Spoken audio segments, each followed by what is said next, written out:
Welcome and thanks for joining us. I'm Jennifer Chase, the Executive Director of Education Action Forum of Maine, also known as the Ed Forum. Our program tonight features Ted Dintersmith in conversation with Glenn Cummings and a panel of Maine educators. It's a part of the Education Innovation Series, co-sponsored by Ed Forum, Educate Maine, the Center for Innovation in Education at Thomas College, and the Maine State Chamber of Commerce. And you can hold the date now for our next event in the series, which will be on May 16th, when we will host Rob Huben of the Agora School in the Netherlands in conversation with Maine educators and entrepreneurs. So tonight's event is also part of Maine Education 2050, which is a special collaboration between Ed Forum and Educate Maine, along with the Maine Resilience Building Network. And I want to share the project with you just briefly, because we hope that you'll be inspired to participate. So there are three major phases of this project. First, Maine Education 2050 seeks to learn what youth will need from their education to thrive personally, civically, and economically in Maine at 2050. And we're doing this through over 150 focus group conversations all around the state and every county with youth, educators, community members, and industry leaders. Second, we'll investigate how what we learn can best be understood and utilized by those in our education ecosystem. So we'll make the learnings public through a web-based dashboard developed in collaboration between MIT and the Rue Institute. And this is going to be accessible to everybody. We'll have reports and white papers to share with legislators, Department of Education, the Maine State Board of Education, and others. And third, we will use those learnings to orient us at a multi-day, in-person, Fall 2022 Education Innovation Summit, where we will begin to build a network of major education stakeholder organizations here in Maine for intentional, future-focused, coordinated action. We will put our paddles in the water together to turn the boat downstream, as Ted likes to say, toward thriving for all. So please follow the links that you will get in follow-up emails to sign up more, find out more, sign up and find out more, and be in touch if you would like to be a collaborating organization. So you may have noticed that I've used the word collaborate more than a few times, and that is intentional. It's because the future of education is in collaboration between students, between teachers, between school and family and community, between nonprofits and philanthropy and industry, at every level of the system. And we can't wait for things, right, to settle down and return to normal. We need to be taking action now, like many of you are here in the room tonight. As Commissioner Macon said just over 2 years ago in March of 2020, the system needs to be restructured. But how? What should it look like? How will it function in Cutler and Kittery, in Fort Kent and Lincoln, and every place in between? How does the system evolve over time in ways that acknowledge both our historical successes and our emerging needs, our common values and our unique local cultures, real industry workforce needs, and each student's hopes and dreams? These are really big questions that need to be addressed, and we won't be able to do it any other way than together. So we'll take advantage of the powerful learning that's happened in classrooms all over Maine the past 2 years, and we'll host international and national thought leaders here in conversation with Maine educators to stoke the fires of our imagination and to get down to the practicalities of realizing our dreams. There's a lot to be proud of already here in Maine, right? Everyone in this room here tonight knows that. And we'll use that to fuel our work to ensure that everyone thrives, youth, educators, communities, and industries. So now let's get to the fun part. While you're here tonight, Ted Dintersmith has dedicated this phase of his life to enabling the restructuring Commissioner Macon spoke of. His organization and his book, What School Could Be, inspires and supports educators to create learning environments that allow themselves and their students to thrive. And it challenges communities to rise to the task of collaborating with our schools and educators to help them succeed. Ted is a former venture capitalist who has retired to a very full life of writing, producing, and traveling all across the country. He tirelessly shares the idea that our American school system, through our educators in our local communities, can evolve, can meet the needs of our present and our future in ways that make educating and learning an enjoyable, sustainable, productive endeavor for all. And tonight you'll hear a special challenge that he has for Maine educators. So we're also very lucky to have Dr. Glenn Cummings, the president of University of Southern Maine, a former legislator and high school teacher, here in conversation with Ted and our esteemed panelists, Commissioner Macon, Jeremy Jones, Boyd Marley, and Alana Markson. So welcome, Ted and Glenn. Fabulous to be here. Thank you. Well, we'll get started on our side. I wanted to just welcome everybody. And Jennifer, thank you so much for your introduction. And I'm really honored to be able to have this conversation with Ted. I've been an admirer, and this is an excellent opportunity for us to get Ted to talk a little bit in more depth about his thinking, which is different from most of us as we entered the profession. In fact, I think that may be my first question to Ted. So a lot of us, started teaching when we were probably too young and, stumbled through it and tried to hang on. That's my story anyway. And at the same time, you come from a very different perspective. You are a venture capitalist. Tell us the strange, perhaps, or maybe interesting at least, path by which a venture capitalist became one of America's leading educational theorists. Well, I always hesitate, and I feel a degree of reservation about being introduced as anything around education expertise. I can talk about that in a second. I would like to start just by thanking Jennifer and everybody involved for this great event. I mean, even on Zoom, I can feel the energy in this gathering. And Glenn, thanks for taking time. I'm a huge fan of all the work you've been doing.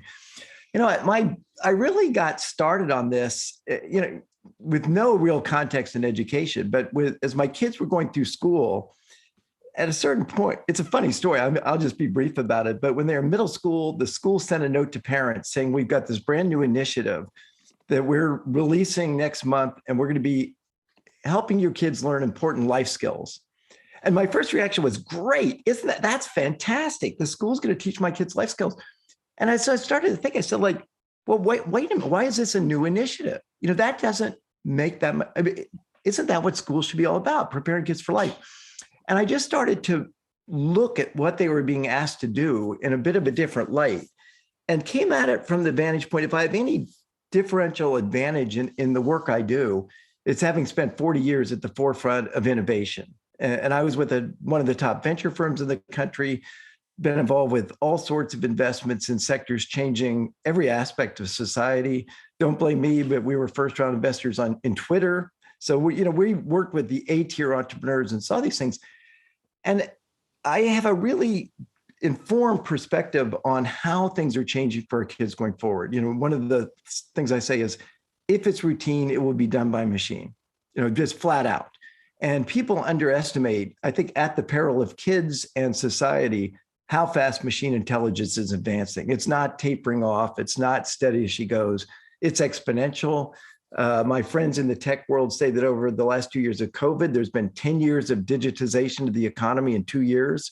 So if it's routine, it's done by machine.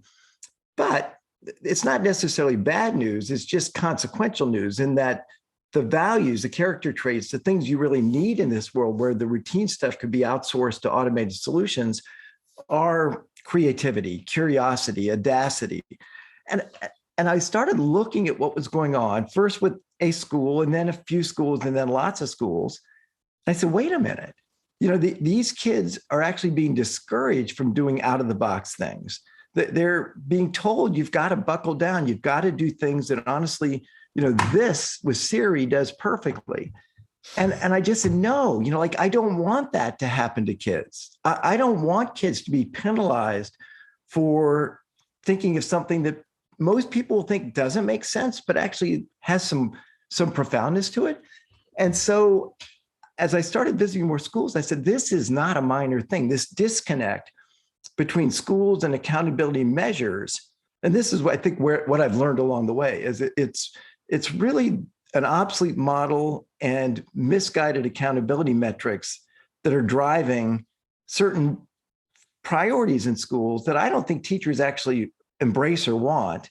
I don't think are good for the futures of our kids. And I think, collectively, we need to step back and say, wait a minute, is this process advancing their futures or not? And so that got me, that seemed like a big, important challenge.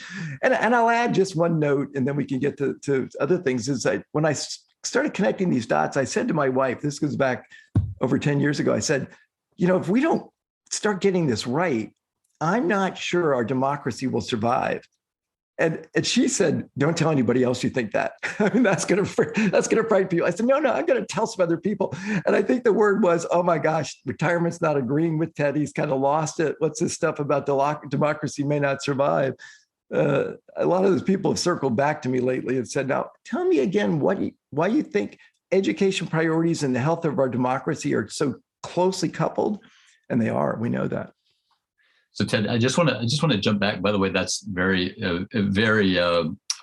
pretentious of you to have anticipated, I think, what has been happening in the last 5 years, 10 years ago. I mean, many of us sort of talked about that sort of in abstract terms when we started teaching. I was a social studies teacher, and this issue of understanding citizenry, understanding our roles, understanding the commitments to small d democracy, understanding what was at stake and how we had sacrificed to get where we are, and to see it start to crumble is a little scary. But I want to actually go back to, I have a theory that you validated in our discussion the other day, that if you had been a CEO of a major company, you would have thought differently. But you actually are, for those who are not familiar with venture capitalists, they look at potential and they find ways to seed that potential and sometimes counsel that potential to be their very best and most profitable. I think that framework is the framework that you're talking about in things like most likely to succeed in other places. Talk to us about how a venture capitalist thinks differently than us CEO types, which are often in a box. How do you think about education in the way that you perhaps thought about capital and how to nurture capital? Well, life is a venture capitalist. So we work with, find, support entrepreneurs who have their dream. We are not in the business of telling anybody what their dream should be. Our goal and mission in life is to support people in achieving their dreams. And that is a really different perspective you bring. And I get asked, you look at the Gates Foundation, right? You look at. Would somebody just write that in the chat somewhere so we can have that, Jennifer? Will you write that in the chat? I am in the business of helping people achieve their dreams. What a great idea. I mean, on a good day, maybe I thought that in education, but Ted, thank you for pointing that out. Well, it's night and day difference. So a contrast, people ask me this a lot, like the Gates Foundation, Bill Gates. Well, Bill Gates was a CEO. CEOs generally think they know what we should do, and their role is to give people their marching orders. And I think that's the way most organization leaders tend to think about things. Not all, but most. And so you look at something like Common Core, a perfect example. Were there some good ideas behind Common Core? I think there clearly were. But this was, again, a small body of people deciding what everybody across the country needed to do, and boom, plopping it on their desk and saying, you've got to do it. And the point I make is that even Bill Gates, with all the money he has, or the US Department of Education or a State Department, if you want to make people do something they have no voice in, nor believe that is really in their best interest, there's no amount of money that can make that happen. I think that largely explains, decades of education policy in the United States. If you turn it around and say, what is it you want to accomplish? And how can I help you? It's not a money issue. It's a mindset issue. And everything that we do, the film shows that, and it's really not just students. It's the educators working. It's everybody, right? It's like, how can I help you accomplish what you think is important? And you just have to have a degree of trust here. And I do, I maybe sometimes too much, but you have to trust that if you invite a student to think about what they'd like to accomplish, they're not going to say, I'd like to just sit in a corner and play video games all day long. And guess what? When you actually have that discussion, they don't sit in a corner and play video games all day long. They have dreams. They have things they want to do. And when same thing, educators, the film does a great job of showing the potential of educators when they're trusted to teach to their expertise and passions. We show it. If you haven't seen, I'll toss it in the chat when I get a chance, but or Jennifer can get it to you, the film Most Likely to Succeed. We show two side-by-side classes, ninth grade, same school. They're doing nothing similar. nothing. And there's no overlap whatsoever. This was not somebody at the state of California or somebody in their district or somebody at the head of the school saying, you are going to do this on October 17th, period. They just could do what they wanted to do. And over and over, that's what I found as I traveled, is when you find people doing amazing work, it's not something someone told them they had to do. It's what they wanted to do. And I think a key message for educators in the field, particularly if you're in administration, is every single classroom teacher I write about, that we film, that we get excited about, I'll ask them, where did this really interesting thing you're doing come from? It was their idea. You know, they may have been inspired by something else, but it wasn't, oh, I got an email saying I had to do it. It's their idea. And then I'd say, what was the key to making this happen? And they would say, so-and-so, generally a principal, but somebody, they had my back. They said, if somebody takes issue because it's not the normal thing, you know, you've got kids understanding science by doing a bold project on water quality in their area, or who knows what, somebody had my back.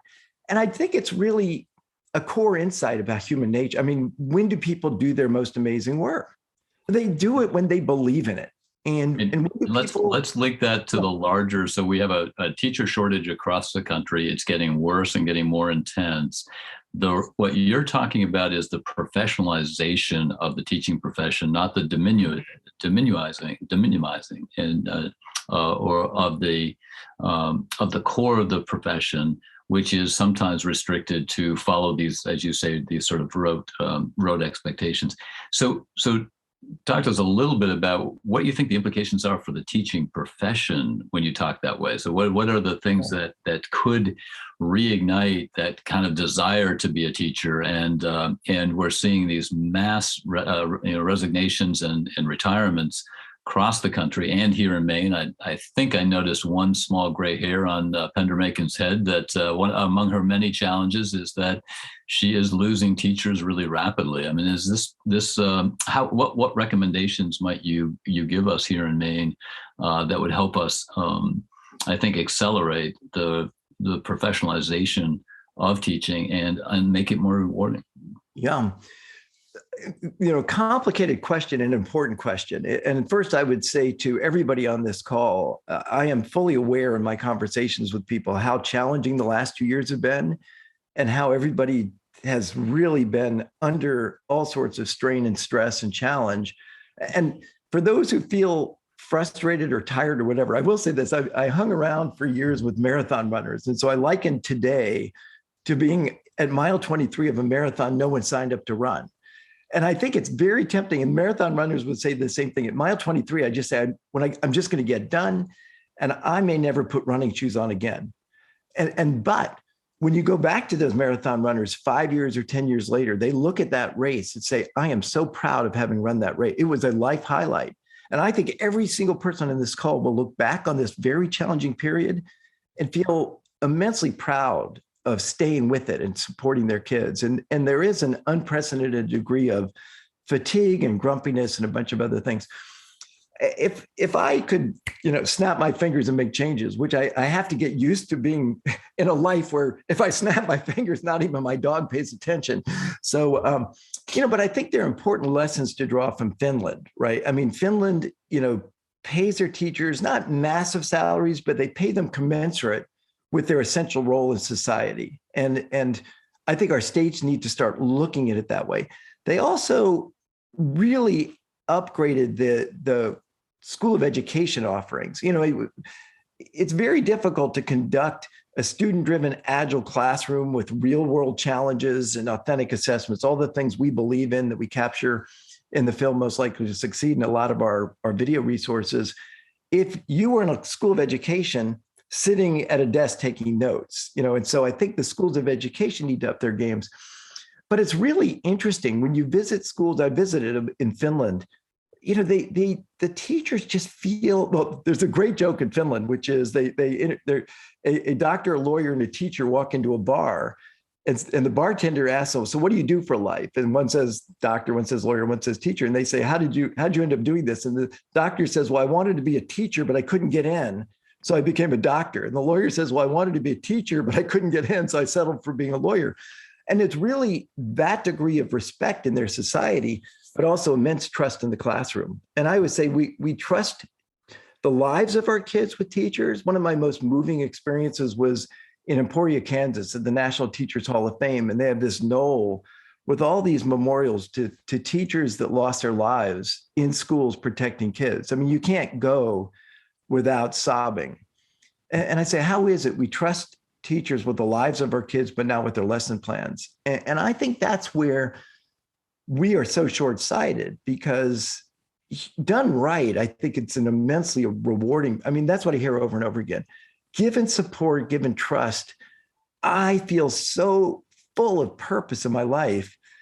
But if we come along and say, oh, no, you've got to be on page, a perfect example, right, is this wave of, I'm doing a video now on trying to get to angry parents because I have some history there.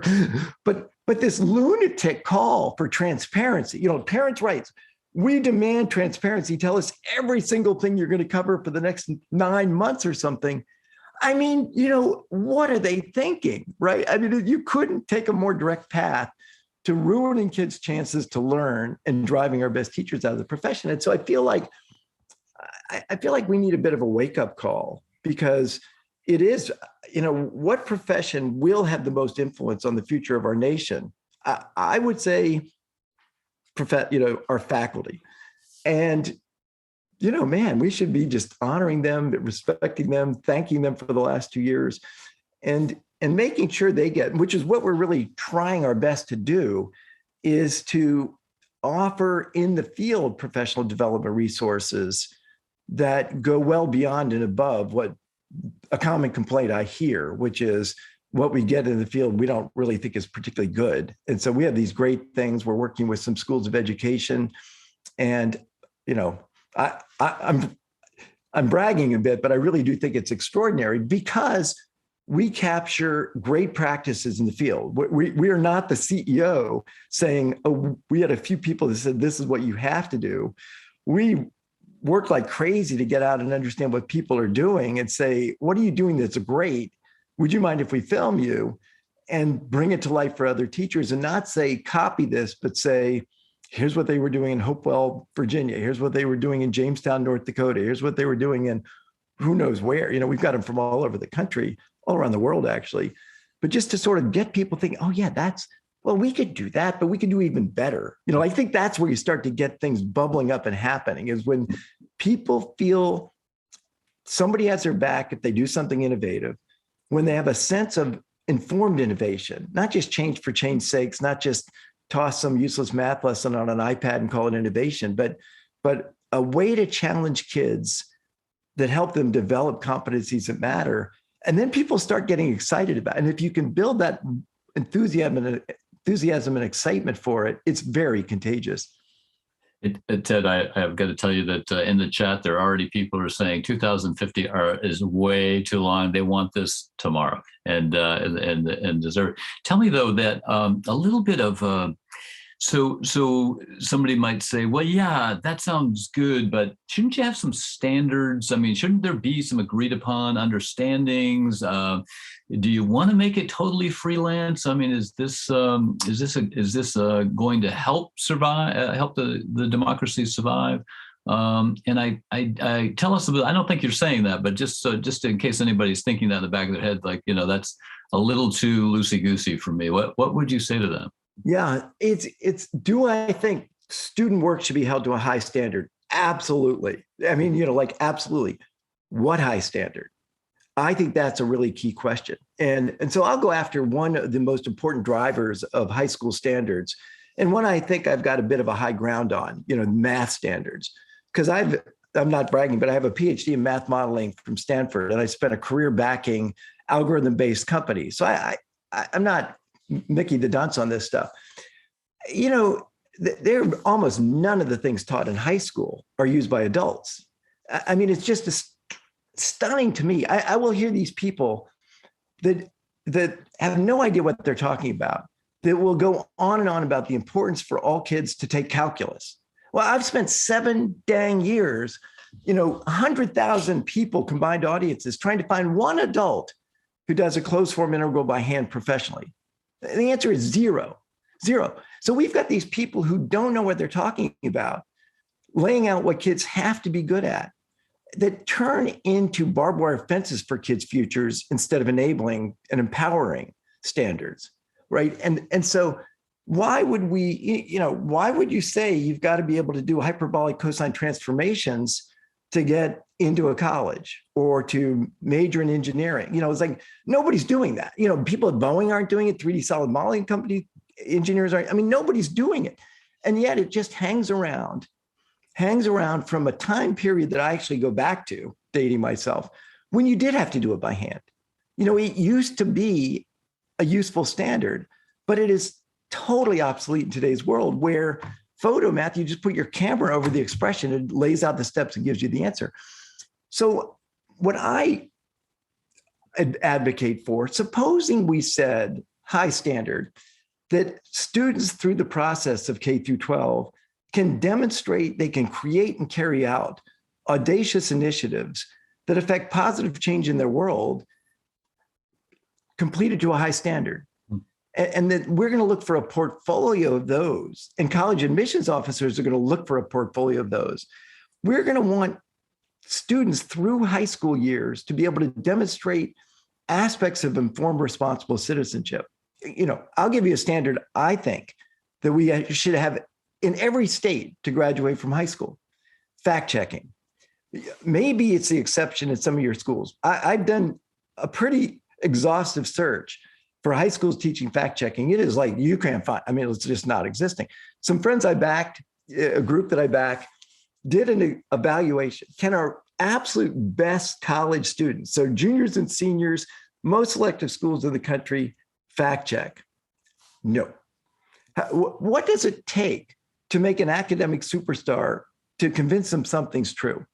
A professional looking website, a credible URL that ends in .org, and footnotes.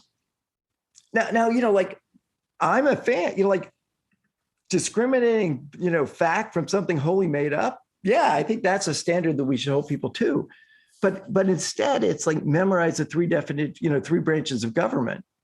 And the problem is 2/3 of adults can't name them, right? And so if the standard is fact-based, that's crammed for an exam and then gone in a matter of weeks or days, what have we accomplished with that standard? If the standard is something that made sense in 1950, but doesn't make sense in 2022, and certainly doesn't make sense in 2050, what have we accomplished? And the issue is, and I think this really gets to it, is if you feel the most important thing about standards is to be able to compare kids in different communities across Maine to each other, compare kids in a community in Maine to a kid in a school or teacher or kid in Alabama to whatever. If it's going to be done in bulk at scale, those are very difficult evaluations to do in any nuanced way. Nobody in their right mind would say, we're going to compare a kid in Bangor who has done a lot of great work to bring positive change to their community and just stare down failure and learn things on the fly and kind of invented around certain problems and came up with something great. Compare that kid to Tuscaloosa or Missoula or whatever. Good luck. You can't do that. But you can do these bubble tests, right? Which is where you get AP exam, where you get all this stuff, because then you've got these numbers that give you the ordinal rankings. But the issue, and I have pushed the College Board on this for a long time, they're not particularly interested. I'm skeptical it's retained. I've asked them, I said, please, you got $1.2 billion cash reserve amassed over years as a nonprofit, $1.2 billion sitting in your bank. Do a few voluntary audits of students who got a 5 on AP exams 3 months later and see if they retained it. And if you come back and say, man, they're retaining this all, I'd say, okay, there's some really good stuff going on here. But I think if they knew they were retaining it, they would do that evaluation, and they don't want to. Ted, you do have a PhD from Stanford, but you have been criticized for your pronunciation of Bangor. We're going to work on that later after the. I should stick with Portland, and I could say that. Ted, I want to go to the issue that you mentioned briefly. I know it's been much on many of our minds at the Southern Maine Partnership out of USM. We talk about it a lot, and I know Commissioner Macon has been very committed to trying to execute it as best we can. Is the quality of our assessments. I think you were just talking about that, right? So the quality of our assessments, can we make them real? Can we make them authentic? Can we make them meaningful? Can we make it something that students will remember, maybe even for the rest of their lives? Tell us a little bit about how you see the role of assessment. In other words, real life problems being able to be the center really of what we're trying to tackle in the classroom and beyond. Yeah. Well, one state, I'm a big fan. I write in my book about what Ginny Berry and Maggie Hassan did in New Hampshire, where the teachers were really unhappy with the accountability frameworks there. And so they said, okay, why don't you take the lead and tell us what you would like to be held accountable to? And the teachers did. I mean, it was really grassroots driven. And I sat in on some of these sessions where they would, pick a topic. So 8th grade language arts, they'd have portfolio of examples of student work that would be consistent with outstanding, proficient, satisfactory, or whatever. They had their gradations. And they just show a few examples of clear writing, or, that was a good metric for them, or a good measure. And then they'd ask their the teachers in the field to evaluate students according to those kind of benchmarks. And then they'd have a summer audit process where they, if a school was saying everybody's outstanding, well, everybody's probably not outstanding, but they would audit some of those portfolios, and then everybody come together, but school board members and legislators and outside observers like me could sit in on it.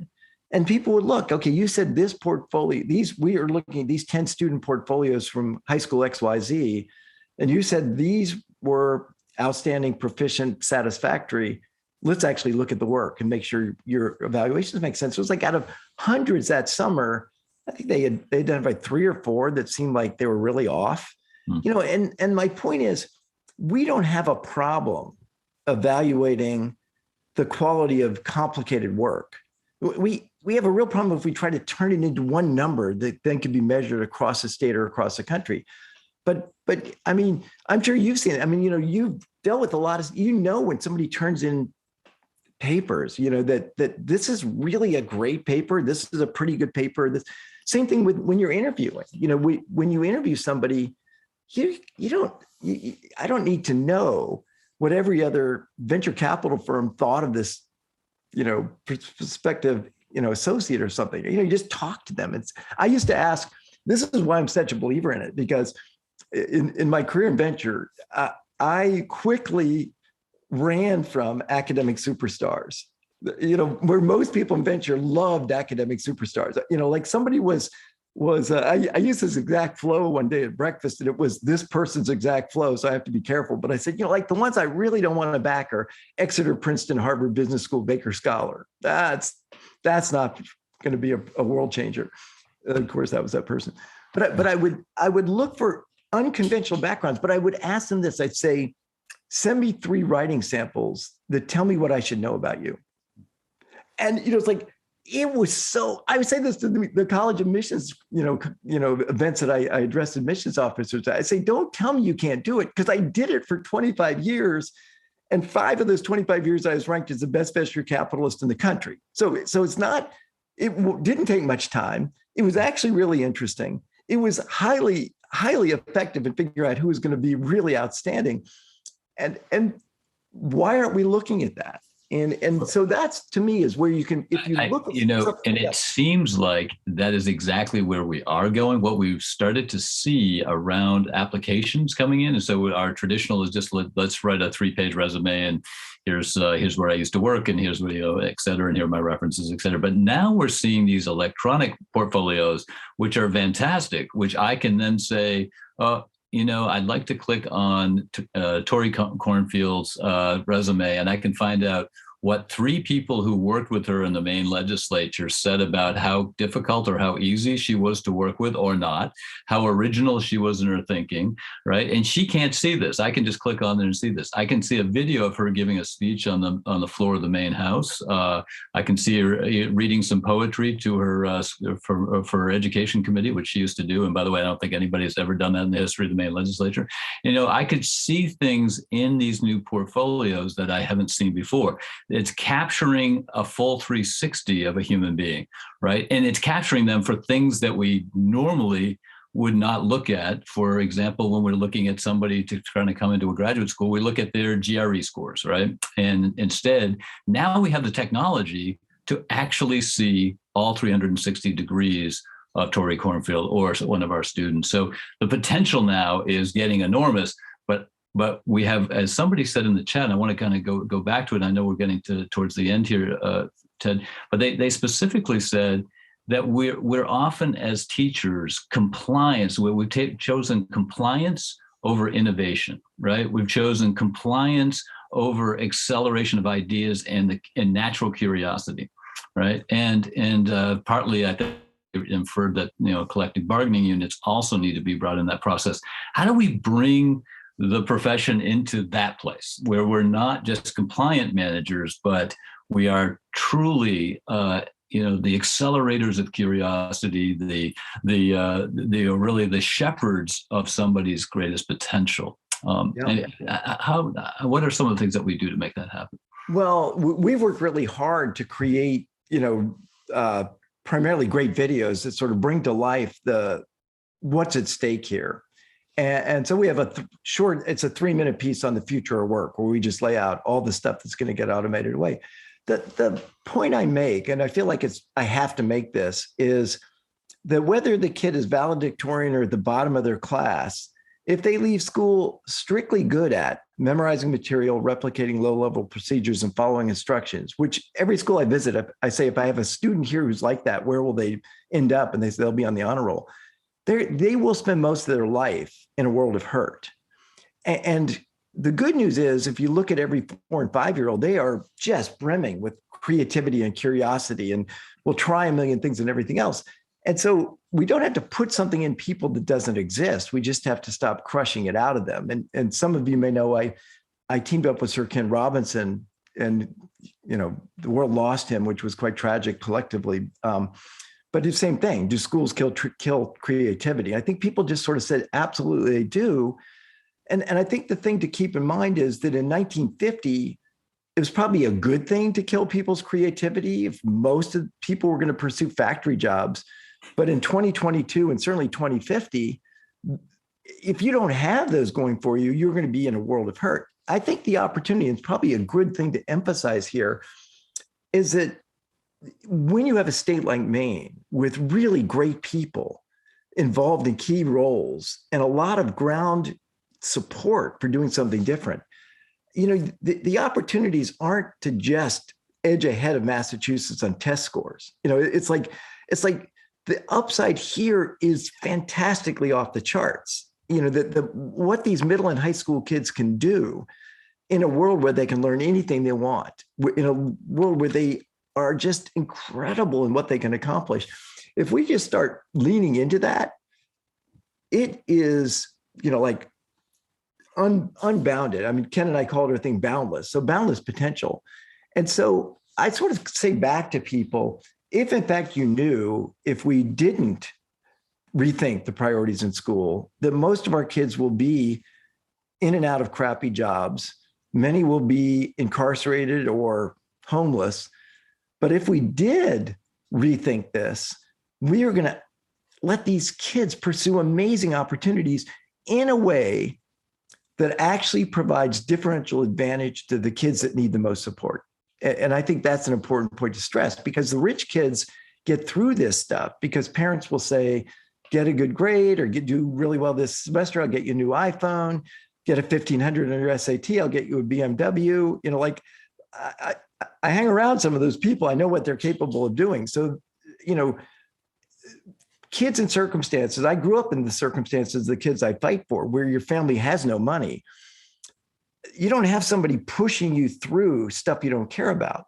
But what I find over and over again is you give those kids a chance to take on something they think is important, something they care about, something that will reward them for trying 3 things that fail and then get back on their feet and get the 4th one to work.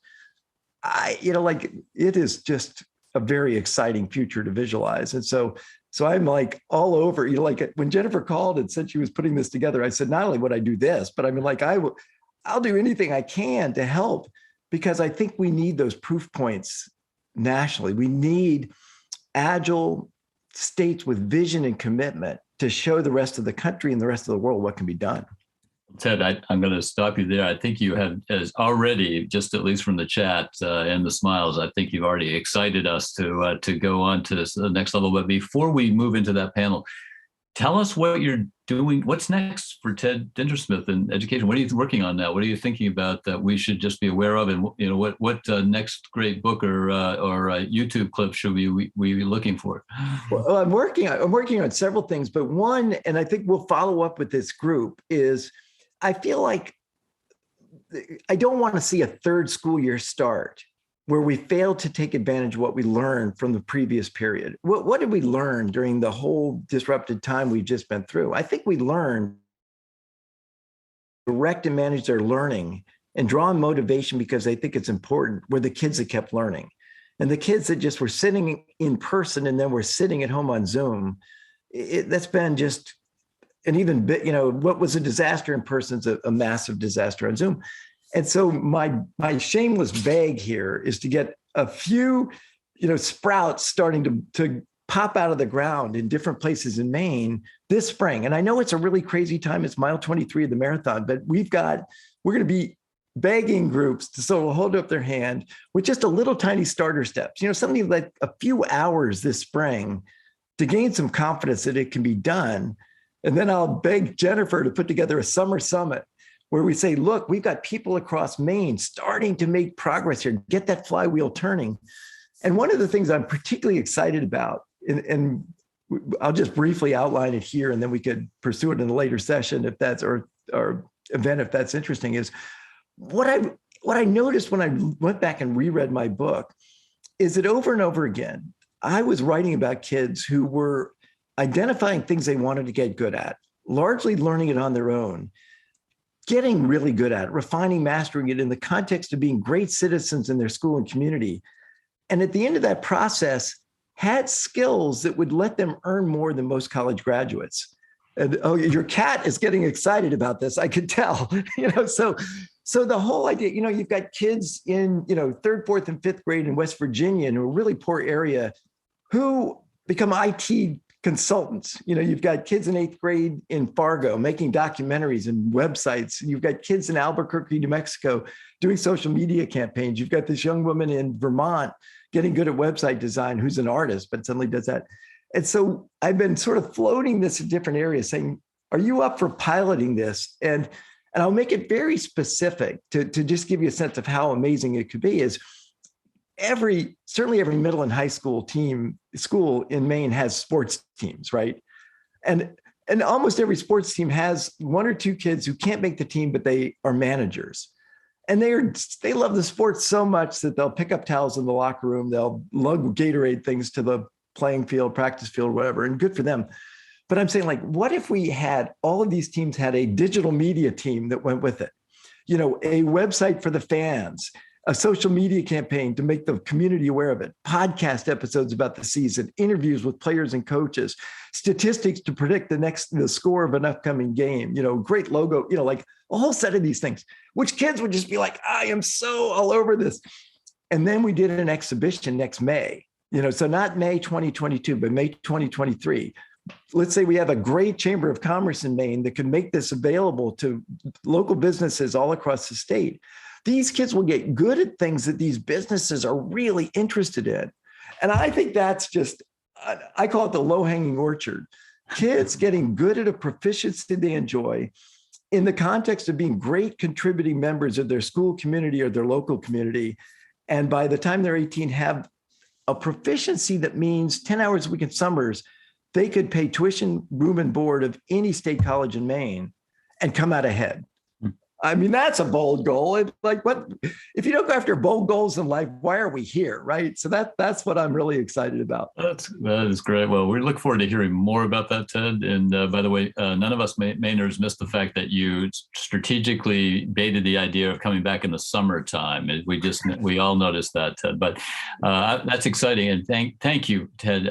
Let's give Ted a round of applause for his outstanding, exciting beginning to our session. And now we're going to transition to a panel of people who are on the ground and helping us as a state and beyond, helping us think about things differently, and kind of taking some of these ideas that Ted has put out, and many of them are actively using some of Ted's ideas and many other ideas to help us make that happen. So I'm very excited about that.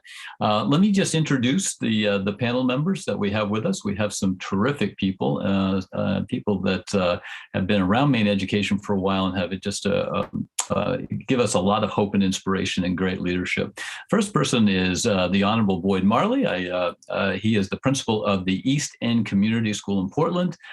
He did his BA at USM in criminology and a master's in inclusive education at UNE, which made him a terrific legislator in the early 2000s.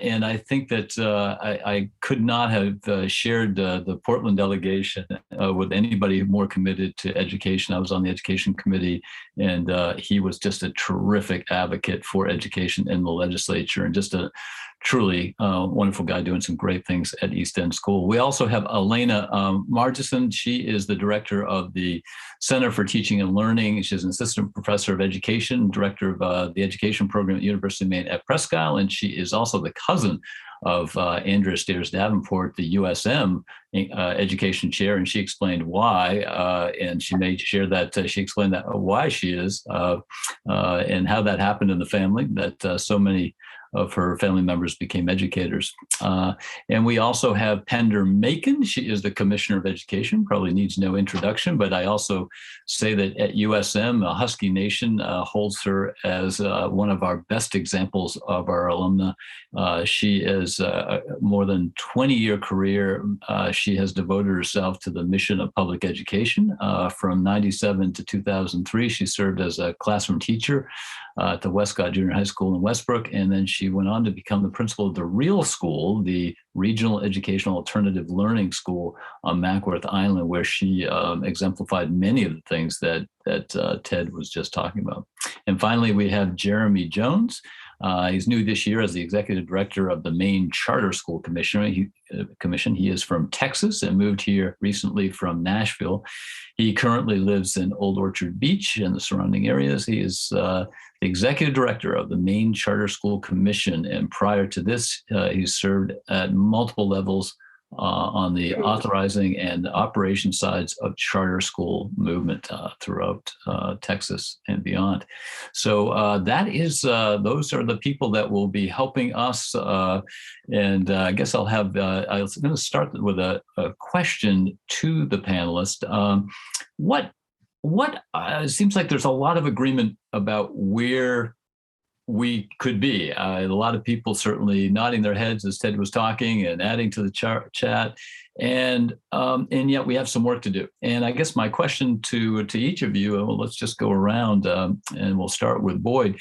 The question is, tell us what do you see as barriers, and what do you see as how do we get to that place? How do we start moving in that direction where our curriculum is authentic and our instruction is coaching and our curriculum itself is meaningful, and that people our natural curiosity as Homo sapiens are truly engaged. So, Boyd, I know you're up to the task, but I'm going to start with you, if you would. What are the barriers? Why aren't we there? And what optimism, if any, do you see? Well, thank you, and I've enjoyed the conversation. And if we have Ted's enthusiasm, we will get there. I think a lot of it is adult mindsets. There's a great piece around called The Opportunity Myth from the New Teacher Project, TNTP, and it talks about adult decisions and what we do impacting like student outcomes. And so, and like, there's been a number of questions within the chat talking about like policy decisions that we make, decisions we make around curriculum. Because one of the questions I want to ask you guys is around credentialing and teacher programs, because I think we have to help students come out of schools that are educators be prepared to take that leap, if you will, to be able to have enough of a pedagogic foundation and that confidence to take some of the risks that Ted's talking about.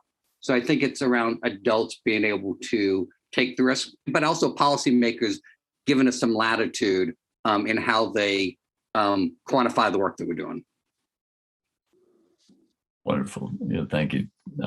And by the way, I think I just want to give credit to Emmanuel Pariser, who brilliantly cited even more directly what I'm asking. How do we get our communities to support an approach of education that is radically different from what they experienced when they were students? I think that's just much better said. And I wish I had talked to Emmanuel before I made that question. Alana, I'm going to move to you if I could. Can you talk to us a little bit about how do we get that change? How do we radically change the way we think and overcome some of the barriers that we've talked about? I think that there is that need for a shift. When we think about accountability, I think that there needs to be a shift away from accountability in terms of how that's measured by a test or even assessments that we've previously thought of in our own minds. I think when we turn over some of that agency to students to be able to define and then perform what accomplishment, what success looks like we saw in the film, and like Ted has talked about previously this evening, that's really exciting. And I think part of that shift happens in the way that we prepare our pre-service teachers. And that's a huge focus, obviously, from my end. And I think that's looking at models like High Tech High, I think reflects much of what we know as good teaching and learning.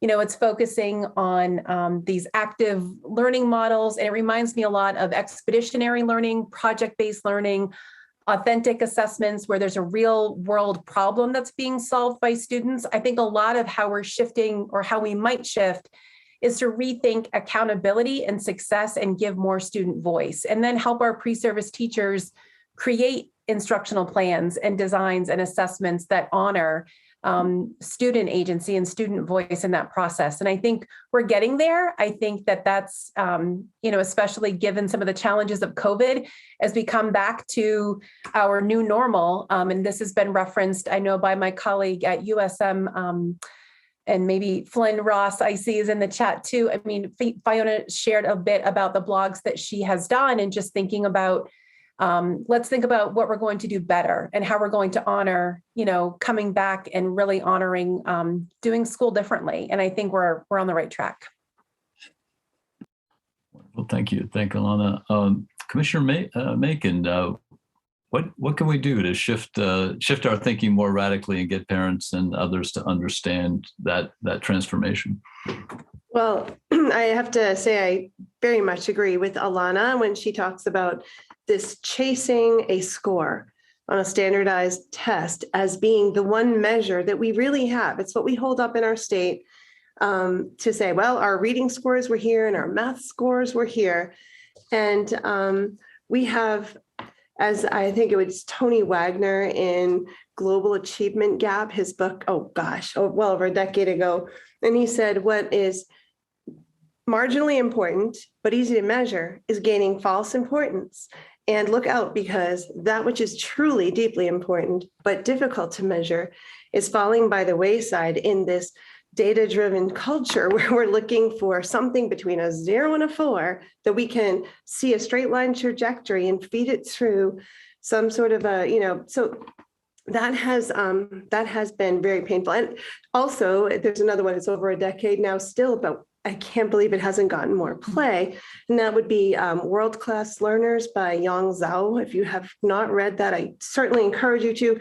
He's even done some models to show that when standardized test scores go up in countries, and he was doing the international one from the early 1960s, and he modeled it up through the 90s. Whenever standardized scores were on the rise, trending upward, GDP was trending downward because we were teaching these children to think like, a test, a bubble sheet.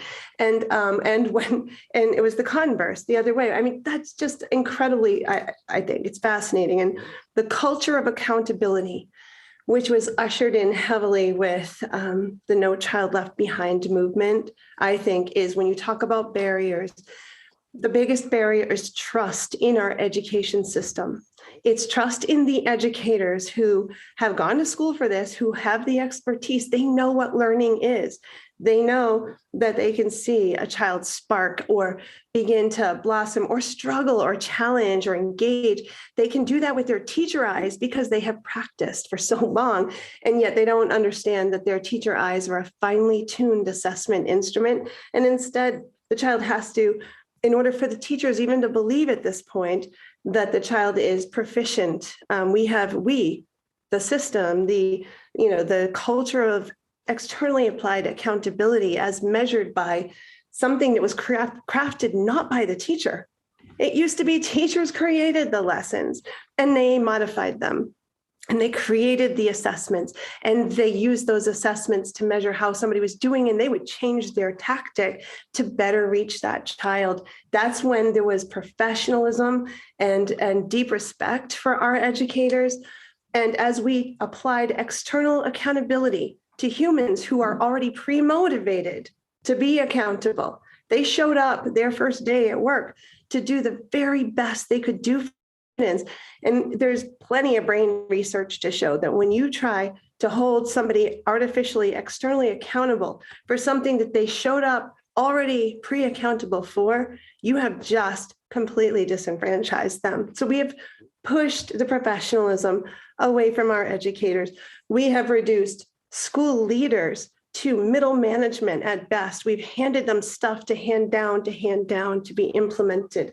And I am very eager in our state to remind people that learning doesn't happen in content silos. We have just come out of a long period of a march toward proficiency, general proficiency in every single content area. We have 8 content areas in our state, and we were getting that to the point we were measuring granularly how well a student was doing in a specific content area, and then they went down a hall and did a different content. That's not the way anybody thinks, learns, or behaves in our world. And so we're very much encouraging Maine educators and school leaders and district leaders and the school boards and the community support them. Please know that from our perspective, where we're sitting right now, we can explain the standardized test scores. If you're afraid to move out of that box, because what if the assessment isn't measuring the way we're teaching right now? We can explain that. And we can embrace our guiding principles, interdisciplinary standards of, performance standards, showing that we have so many exciting directions that we could go as a state. And our team at the Department of Education is ready to support you and to defend you and to hold you up as the professionals that you are, because this is where we need to move. Wow, that is great. Great conversation from the Commissioner of Education. Thank you. Jeremy, tell us what you see as we start to move in this direction.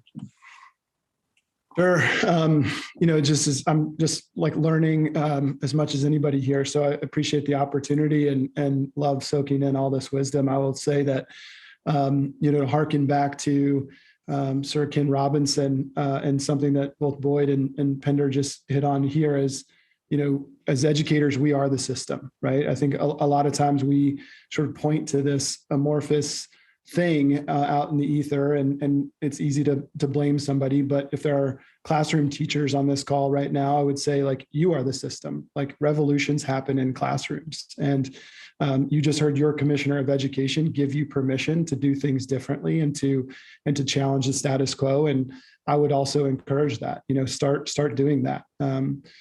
I watched the film last night, Ted, and was so inspired and thinking to myself, like, High Tech High is a magical place, but we've got one of those here in Maine. Go to the Baxter School of Science and Technology and go down there on a Friday when they're doing Flex Fridays, and kids are literally building their own drones, they're using the Tesla coil, they're building guitars, they're doing all sorts of things. They're doing fashion manufacturing, just incredible things happening on that campus. You see it in Hinckley at the Maine Academy of Natural Sciences, where they're out, literally, their knees in the mud in the greenhouse, feeding the tilapia, who are then feeding the plants. They're then harvesting the plants and providing food for the community. Or at the Ecology Learning Center, where kids are out tapping trees and spending multiple days a week out in the environment and being connected to the land. I mean, these things are happening,